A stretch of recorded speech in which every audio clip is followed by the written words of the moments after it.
മാതൃഭൂമിയുടെ പ്രധാന തലക്കെട്ട് നിതിഹാസം എന്നാണ്. ഇതിഹാസത്തിന് പകരം നിതീഷിന്റെ ഒരു വിജയം എന്നുള്ള രീതിയിൽ നിതിഹാസം, നിതീഷ് ഇതിഹാസം രചിച്ചിരിക്കുകയാണ്. ബീഹാറിൽ NDAയുടെ തേരോട്ടം, BJP ഏറ്റവും വലിയ ഒറ്റക്കക്ഷി, നിതീഷ് കുമാർ വീണ്ടും മുഖ്യമന്ത്രിയാകും. അങ്ങനെ 3 ഡക്കുകളാണ് ആ ഹെഡിങ്ങിനുള്ളത്. നരേന്ദ്രമോദി കൈവീശുന്ന ഈ ഷാളൊക്കെ ഇങ്ങനെ ചുറ്റിയിട്ട് ഇന്നലെ BJP ആസ്ഥാനത്ത് നരേന്ദ്രമോദി ഒരു പ്രസംഗം നടത്തിയിരുന്നു. അതിന്റെ ഒരു വിജയ ആഘോഷത്തിന്റെ ഭാഗമായി നരേന്ദ്രമോദി എത്തുന്ന ആ പടമാണ് ഇവിടെ കൊടുത്തത്. പ്രവീൺ കൃഷ്ണന്റെ റിപ്പോർട്ടാണ് കേട്ടോ. ബീഹാർ നിയമസഭാ തിരഞ്ഞെടുപ്പ് തൂത്തുവാരി BJP JDU നേതൃത്വത്തിലുള്ള NDA 243 അംഗ നിയമസഭയിൽ 202 സീറ്റ് നേടി സഖ്യം വൻ വിജയം നേടി. കേവല ഭൂരിപക്ഷത്തിന് വേണ്ടത് 122 സീറ്റുകൾ മാത്രമാണ്. അവിടെയാണ് 202 സീറ്റുകൾ നേടിയത്. 5ാമത് NDA സർക്കാരാണ് ബീഹാറിൽ അധികാരമേൽക്കുന്നത്. JDU നേതാവായ നിതീഷ് കുമാർ തന്നെയായിരിക്കും മുഖ്യമന്ത്രി. RJDയും കോൺഗ്രസും ഇടതു പാർട്ടികളും അടങ്ങുന്ന മഹാസഖ്യം തകർന്നടിഞ്ഞു. എക്സിറ്റ് പോൾ പ്രവചനങ്ങളെ മറികടന്നുള്ള വിജയമാണ് NDA നേടിയത്. നിതീഷ് സർക്കാരിന്റെ സത്യപ്രതിജ്ഞ ഈ മാസം 18-ന് നടന്നേക്കും. BJPക്ക് 2 ഉപമുഖ്യമന്ത്രിമാരുണ്ടാകുമെന്നാണ് സൂചന. മഹാസഖ്യം 34 സീറ്റുകളിൽ ഒതുങ്ങി. കഴിഞ്ഞ തിരഞ്ഞെടുപ്പിൽ 75 സീറ്റ് നേടിയിരുന്ന RJD 25 സീറ്റിലേക്ക് ചുരുങ്ങി. കോൺഗ്രസിനും ഇത്തവണ വലിയ തിരിച്ചടി നേരിട്ടു. 61 സീറ്റിൽ മത്സരിച്ചുവെങ്കിലും വെറും 6 സീറ്റിൽ ഒതുങ്ങി. കഴിഞ്ഞ തവണ 19 സീറ്റ് കിട്ടിയിരുന്നു. മത്സരിച്ച 101 സീറ്റിൽ 89 നേടിയാണ് BJP വലിയ ഒറ്റക്കക്ഷിയായി തീർന്നത്. അങ്ങനെ പോകുന്നു ഈ റിപ്പോർട്ടുകൾ. മഹാസഖ്യത്തിലാകട്ടെ ആകെ 34, അതിൽ RJDക്ക് 25, കോൺഗ്രസിന് വെറും 6. എന്നിട്ട് മഹാസഖ്യത്തിന് വൻ പതനം, 2 അക്കം തികയ്ക്കാതെ കോൺഗ്രസ് എന്നുള്ളൊരു വാർത്ത കൂടിയുണ്ട്. പിന്നീട് അത് സംബന്ധിച്ച് വോട്ട് അധികാരയാത്ര, അതായത് NDAയുടെ വൻ വിജയത്തിന് പിന്നിൽ പ്രവർത്തിച്ച ഘടകങ്ങൾ എന്തൊക്കെയാണെന്ന് മാതൃഭൂമി പറയുന്നത്. 1, നാരീശക്തി. നിലവിലെ നിതീഷ് സർക്കാരിന് സ്ത്രീകൾക്കിടയിലുള്ള സ്വാധീനമാണ്. 10,000-ൽ ഉറപ്പിച്ചു എന്ന് അടുത്ത ഒരു സബ്ഹെഡിംഗ് ആണ്. അതിങ്ങനെയാണ് പറയുന്നത്. മുഖ്യമന്ത്രി മഹിളാ റോസ്ഗാർ യോജന വൻ നേട്ടമായി. 10,000 രൂപ വീതം 1.25 കോടി സ്ത്രീകളുടെ അക്കൗണ്ടിൽ എത്തിയതും വിധവാ പെൻഷൻ കൂട്ടിയതും ഭരണ തുടർച്ചയ്ക്ക് ഇടയാക്കി. വാഗ്ദാന മഴ, വൈദ്യുതി, വെള്ളം, വികസനം എന്ന പ്രചരണ മുദ്രാവാക്യം കുറിക്കൊണ്ടു.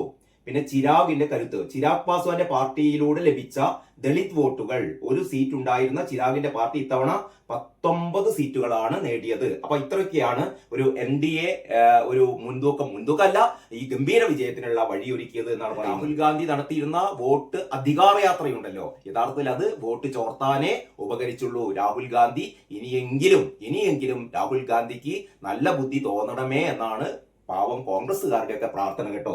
അപ്പൊ വോട്ട് ചോർന്ന യാത്ര മഹാസഖ്യത്തിന്റെ കനത്ത പതനത്തിലേക്ക് നയിച്ച കാരണങ്ങൾ മാതൃഭൂമി കണ്ടെത്തുന്നത്. 1, ജംഗിൾ രാജ് ഓർമ്മ. 2 പതിറ്റാണ്ടുകൾക്ക് മുമ്പത്തെ RJD ഭരണകാലത്തെ ജംഗിൾ രാജ് എന്ന് ഓർമ്മപ്പെടുത്തിക്കൊണ്ടുള്ള NDA പ്രചാരണം തിരിച്ചടിയായി.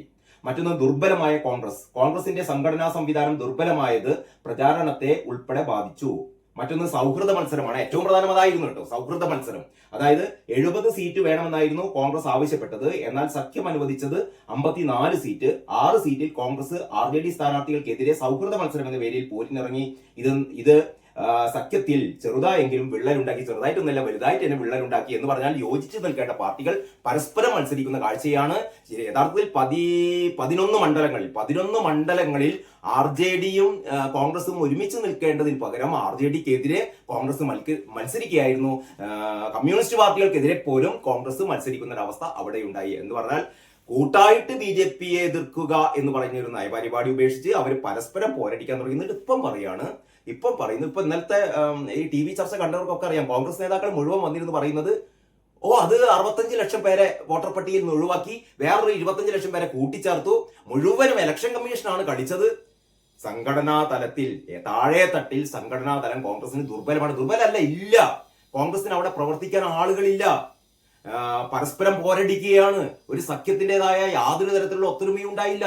ഇങ്ങനെ 100,000 കാരണങ്ങളാണ് കോൺഗ്രസിന്റെ പതനത്തിന് ഇടവരുത്തിയത് എന്നുള്ളത് യാഥാർത്ഥ്യമായി എല്ലാവരുടെയും മുന്നിൽ നിൽക്കുമ്പോഴാണ് ഒരു ഉളുപ്പും മാനവുമില്ലാതെ കോൺഗ്രസ്സുകാർ വീണ്ടും പറയുന്നത്, അത് രാഹുൽ ഗാന്ധി പറഞ്ഞ് പൊട്ടിപ്പോയ കാര്യങ്ങൾ, ഈ വോട്ടർ പട്ടികയിലെ ക്രമക്കേട്, 65 ലക്ഷം വരെ വെട്ടിനീക്കി, ഇങ്ങനെ പറഞ്ഞുകൊണ്ടിരിക്കുകയാണ്. 65 ലക്ഷം വരെ വെട്ടി നീക്കിയെന്നേ.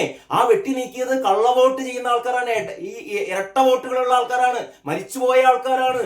ഈ അവിടെ ഇല്ലാത്ത ആൾക്കാരാണ്, നുഴഞ്ഞു കയറി വന്ന ആൾക്കാരാണ്, അവരൊക്കെ ഒഴിവാക്കി. രാഹുൽ ഗാന്ധി പറയുന്നത് അവരൊക്കെ വേണമെന്നാ പറയുന്നത്. മരിച്ചുപോയ ആൾക്കാർ വേണം, എന്നാലല്ലേ ഞങ്ങൾക്ക് കള്ളവോട്ട് നടത്താൻ പറ്റുള്ളൂ. ഇരട്ട വോട്ടുള്ള വേണം, എന്നാലേ ഞങ്ങൾക്ക് കള്ളവോട്ട് നടത്താൻ പറ്റുള്ളൂ. നുഴഞ്ഞു കയറി വന്ന ആൾക്കാർ വേണം, എന്നാലേ ഞങ്ങൾക്ക് അവരുടെ വോട്ട് കൂടി കിട്ടുകയുള്ളൂ എന്ന് പറയുകയാണ് രാഹുൽ ഗാന്ധി. എന്നിട്ട് പറയുന്നത് വോട്ടർ പട്ടിക ആകെ പ്രശ്നമാണ്, വോട്ടർ പട്ടിക ആകെ പ്രശ്നമാണ്. എടോ, വോട്ടർ പട്ടികയിലെ പ്രശ്നങ്ങൾ തീർക്കാൻ വേണ്ടിയിട്ടാണ്, അത് പരിഹരിക്കാൻ വേണ്ടിയിട്ടാണ് ഒരു സമഗ്ര വോട്ടർ പട്ടിക പരിശോധന നടത്തിക്കൊണ്ടിരിക്കുന്നത് SIR.